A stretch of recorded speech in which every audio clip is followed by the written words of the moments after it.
Hi, everybody. It's Ernesto, licensed marriage and family therapist and creator of FYLMIT.com.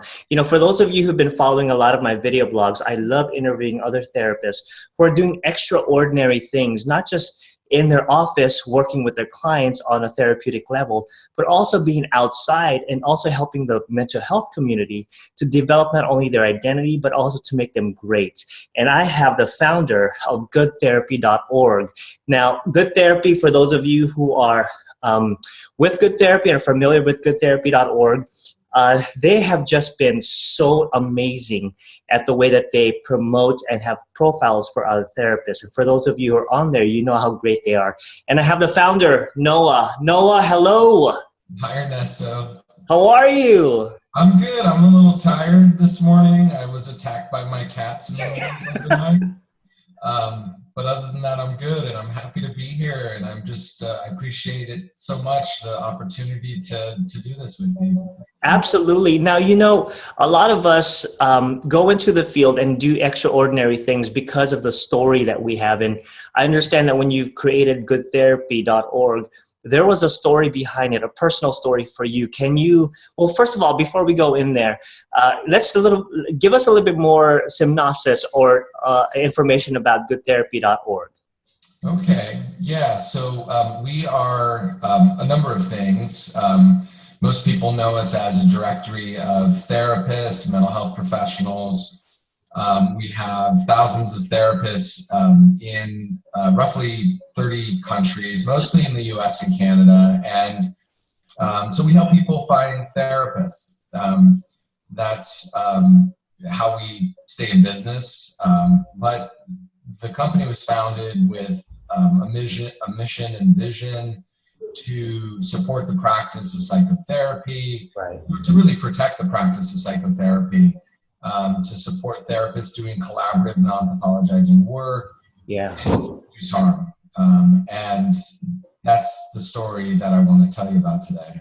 Awesome, awesome. And some of the things that I'm really impressed by with GoodTherapy.org is the fact that they host videos on their website. And for those of you who've attended my workshops in the past, in home and also online, I talk about Good Therapy a lot because they're the only okay, directory out there that hosts promotional videos on their site. So I've been trying to look for other, I know that it's going to be up and running, but they created that space in the very beginning. So for those of you who want to get connected to GoodTherapy.org, please visit their website. Noah, let's go into your story, sir. I've been thinking about this for weeks now when you've agreed to be on this show. I want to hear how you created this empire. Okay, yeah, well, I don't know if we're an empire. Thank you. Yeah, well, the story I want to tell really isn't about how I started it, because I think that's the least interesting part. I mean, I can tell you it really mattered to me. I worked really hard. I was really naive. I got really lucky by hiring really talented, smart people that can do things that I couldn't do. We had good timing, but mostly it was something that I felt that I really needed to do. And there were a number of things influencing that. There was the medical model, right, which views people as fundamentally flawed. And most people that go to therapy are not mentally ill.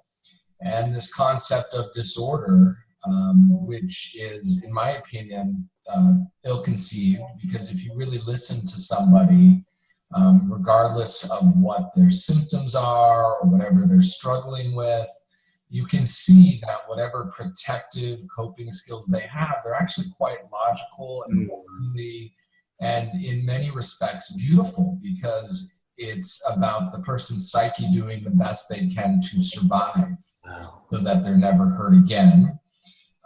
And so I wanted to challenge this medical model being applied to people in mental health. Certainly there are some small percentage of people who are struggling with something that is physiological in etiology, but most people are not.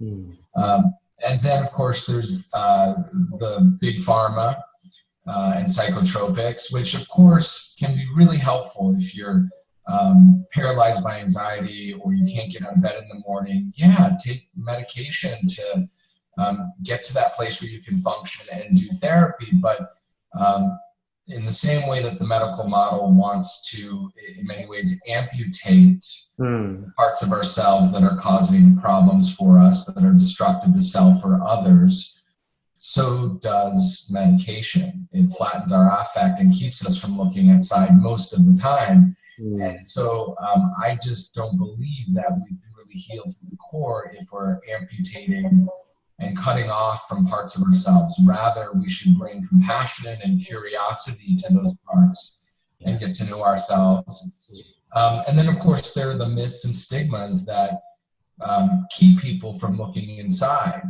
We're raised in this, and cultured in a way that keeps people from looking inside. And particularly with men, there's this fear of being vulnerable and being weak. And for many who go to therapy, there's this fear that we're going to make it worse if we look inside, or we're going to discover, the worst fear is that we're going to discover that somehow we're fundamentally flawed. Yeah. And you know, the thing is, I love what you're saying, Noah, because I do think that we are immersed in a society where emotions are, and looking inward is not a good thing. So, you know, I really appreciate you talking a little bit more about, you know, your approach and the way that you see humans and human struggle and human beings in general. Thank you. Yes, yes.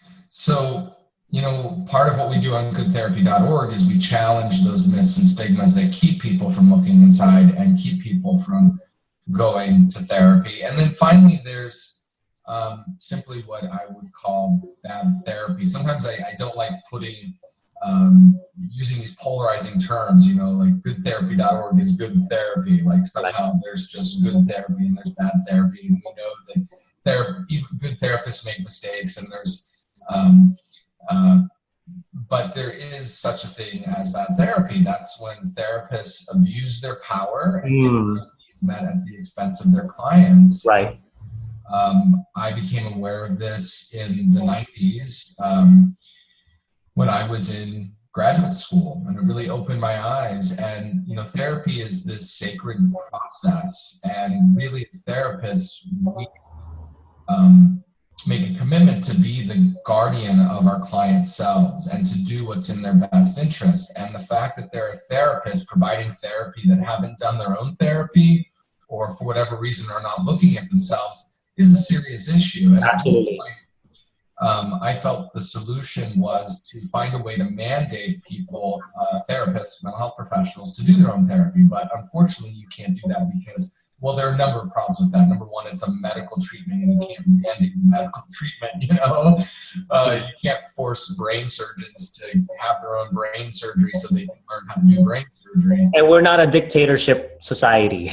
No, we're not. And then there are all kinds of issues of, well, you know, so even if you were going to do that, how would you measure? And who has the right to judge whether someone has done enough therapy, or what is doing enough therapy look like? And so early on, I realized the best way to protect people in therapy was to equip them with information, to demystify therapy, and to share what the differences are between healthy therapy and unhealthy therapy, and to just raise awareness. So anyhow, that's kind of the superficial overview of why I started GoodTherapy.org. There's so much more to it than that, and that's what I'd really love to focus on. I'd really like to tell you my story. It's really, for me, an important story, because I think if you who I was as a childhood and what I went through, you might be amazed that I've been able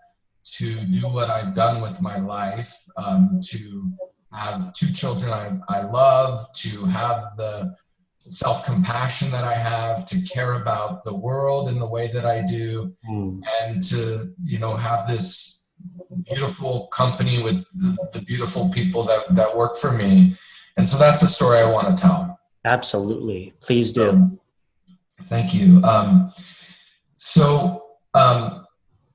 The story is really about how bad therapy hurt my family and about how good therapy saved my life. Wow. So the story starts very early on in my childhood. You could say it started in my womb. You could go back generations probably, and see these sort of legacy burdens that were passed down. But I'm going to start as a point of entry with a story that happened in third grade that kind of paints a picture, and then we'll work our way back. And this should take no more than 20 minutes, I hope. We will see. And I guess I just want to say thank you for hearing the story. I appreciate Absolutely hearing this. So in third grade, my family lived in Los Angeles, in Hollywood, not Richie Rich Hollywood, in lower middle class Hollywood. And I went to an elementary school and a public elementary school. And one week we had a substitute teacher. And she did not like me at all. She was really kind of mean and nasty. And I decided during recess that I was going to sneak into the classroom through a back door when no one was looking and put a thumbtack or a pin through an eraser, you know, those old square erasers. And I would put it on her seat, and that would hold it up so when she'd sit down, you know, she would put a pin in her butt. And so I did that, and then went back out onto the schoolyard, and I made the mistake of sharing my plan with a peer, a girl, and she did the right thing and went and told the teacher. And so I'm watching this from outside the classroom, looking through the windows, and I see her go up and tell the teacher, and I just know I'm busted. And so I somehow get escorted to the principal's office. And so let's see, third grade, so I was 9, so this was like 1980, I'm guessing, because I'm 45. And this was back in the day in the LA Unified School District, where principals had, with parental consent, they could paddle you. And they had paddles in their office, these big wooden paddles. And I knew, because my mom and I had this discussion, I knew that she did not consent to me being paddled. But I remember standing in my principal's office, and I remember his name, and I'm not going to say his name because of privacy. I mean, he's probably not on this earth anymore. He was very old. But he motioned me to come to his desk. He was sitting in a chair next to his desk, and he grabbed the paddle. And I don't know where I found the ego strength to do this. I think I was just terribly frightened. And I didn't go into flight mode or hide mode. I went into fight mode, and I stepped up to the principal and I punched him in the nose as hard as I could punch him. And he fell over screaming, and I ran out of his office. And I ran down to the schoolyard and happened to find some older 5th and 6th graders that were ditching school. And so I decided, well, you know, I'm not going back to the classroom, and I'm not going home. It's too early to go home. So I'm going to ditch class with these kids. And so we did. And I just kind of followed them around that afternoon, and they proceeded to break into people's homes. And we'd break into a home, and they would run around, I think looting it. I wasn't really paying attention, because what I was doing was I was looking in their refrigerator and looking in their cupboards for food, because I loved food. It was one of the ways that I coped. And so I remember like eating a bowl of Captain Crunch and what's the other one? Honeycomb. I loved honeycomb because we didn't have those sugar cereal in the house. So, you know, the scene just kind of cracks me up. I'm eating cereal as the other kids are running around looting these houses.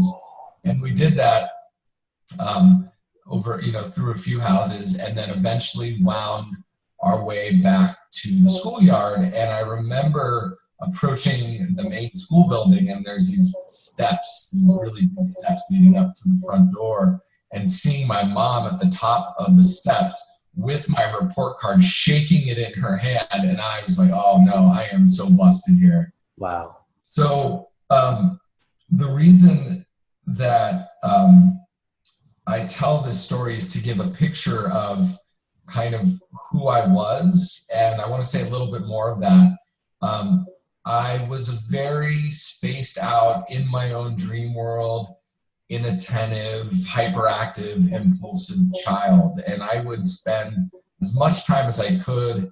When I would get a hall pass, I would sometimes stay in the bathroom for an hour, throwing spit wads, big spit wads. Well, actually, they're not spit wads, but paper towel wads on the ceiling, and just seeing how long they would hold on the ceiling before dropping, and just doing whatever I could to avoid school and academics. I was really in my own world. And I was flat, I was depressed, I was anxious, and I really didn't feel a lot of joy. In fact, I apologize, and I thought I had turned my ringer all the way off. You know, isn't that funny? You know, when I need Comcast, I'm on hold for an hour, and when I don't need them, they call me. I love it. I am all ears with your story, man. No matter if Comcast or Time Warner Cable calls you, I don't care. Yeah. Thank you. So, you know, I didn't care about much, and I was really, really suffering at the time. I didn't know how much I was suffering. This was all that I knew.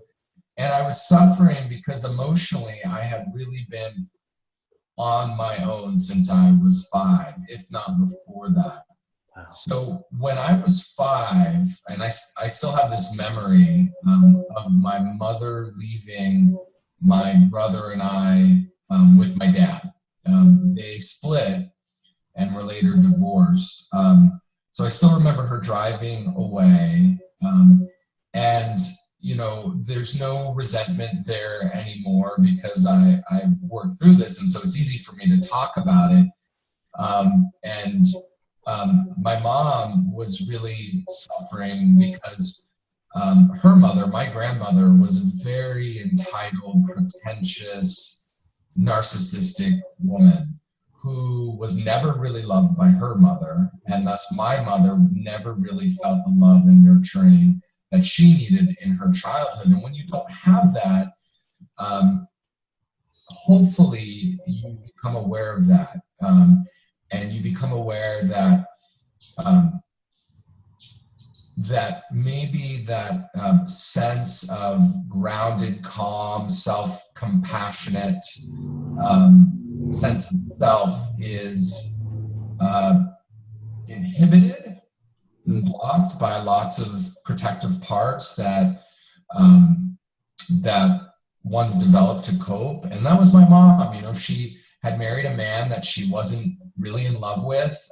She married young, and I think she was really awakening to her unhappiness and awakening to this idea that there was something she was missing, something she wasn't feeling. And so she, this led her into therapy. And again, really searching to find herself and to find the love that she never had. And I'm going to tell you more about what happened to my mom when she went to go find herself and her experience in therapy, because that's really a big part of this story.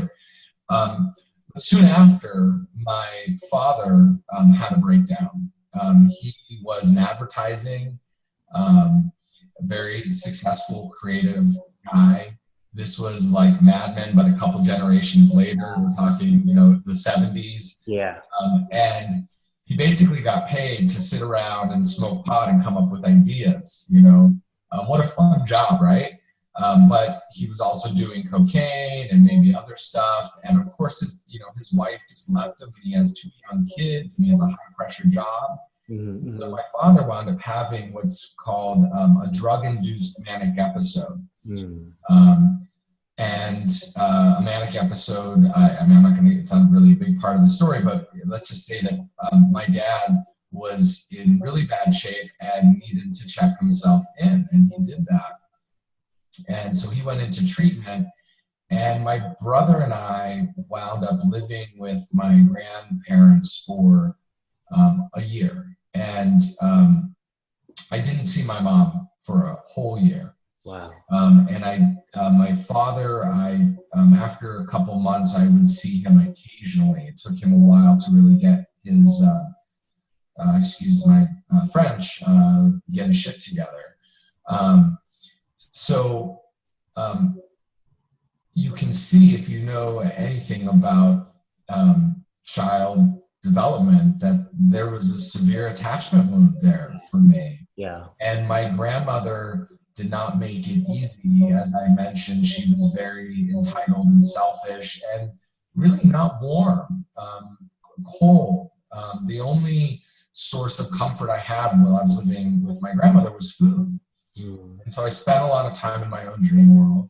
Just to give you an example of my grandmother, she was one summer day busy drinking her cocktail and really wasn't interested in watching us. So she sent my brother and I into the backyard to kind of fend for ourselves and to go swimming on our own.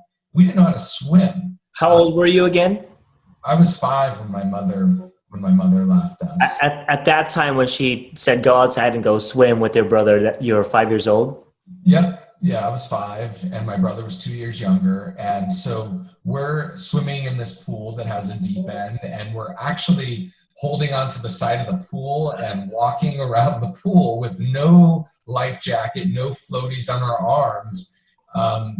And, you know, I mean, that's just an example of just poor supervision, right? And it's kind of a metaphor for my early childhood. So it was not a safe, warm place. And out of that experience, I really learned how much kids need love and affection. And of course, I learned that being a father myself and caring for my kids in the way that I wasn't cared for. So during that time, I was in despair. I was depressed. I was flat. I felt unloved. I felt worthless. And I really just wanted to die. And the way that I survived and coped, not only was it through food, it was my only source of real comfort, but it was through becoming fiercely independent and developing this shell. And this wasn't something that I was easily able to identify in therapy initially. This took time because it was, even though I was verbal, it was really through energy work and body memory that I was able to really tap into that shell that kept me protected. I was, how do I describe that shell? It's like being very introverted, tuned out, dissociating a lot in my own dream world. It's a self-preservation approach. Yeah, yeah. So anyhow, that's who I was at that age. And so now I want to just tell you about what happened to my mom. So my mom wound up at a place called the Center for Feeling Therapy. And these were, there were 2 founders that came out of the Primal Scream movement, and they started this therapy center in Los Angeles, West LA, in the early 70s that became very popular. They wrote national best-selling books. They were on talk shows, Letterman, maybe even Carson. And so many people in Los Angeles were flocking to them for therapy, and they ran group therapy programs. But the center was the target eventually.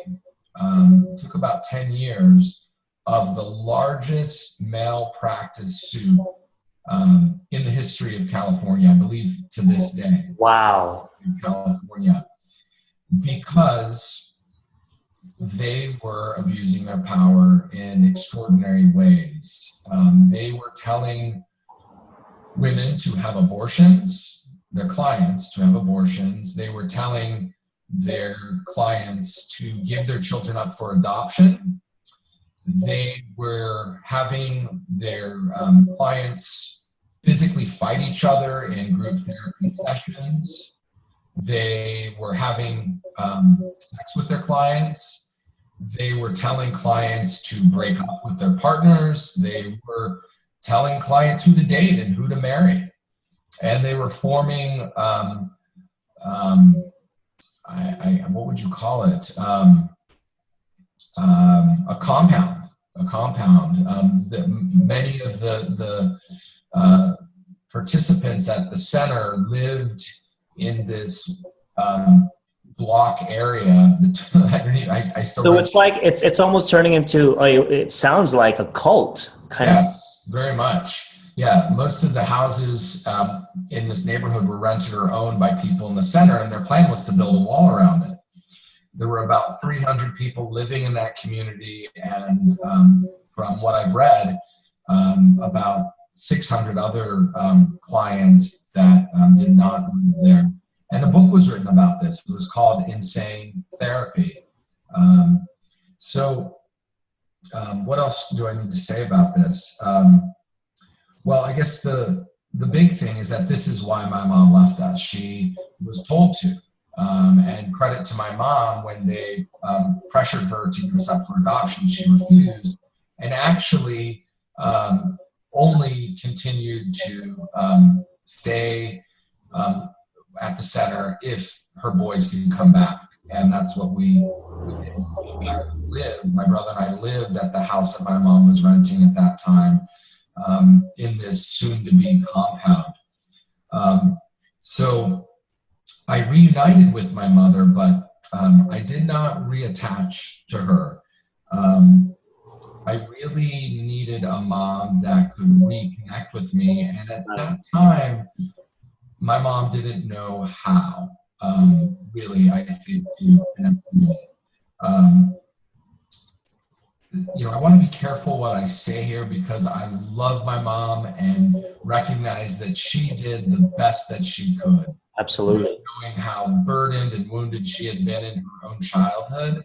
So, but I guess what I want to say is that because of how I was protected and because how she was protected, I did not reattach.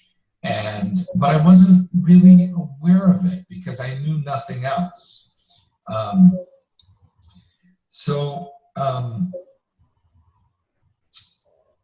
I would see, at that time, I would see my dad on the weekends, but he was no longer the happy, playful dad that I remembered. He was shut down emotionally and flat because he was on lithium for 25 years and then eventually Epicode. And so I could never really go to my dad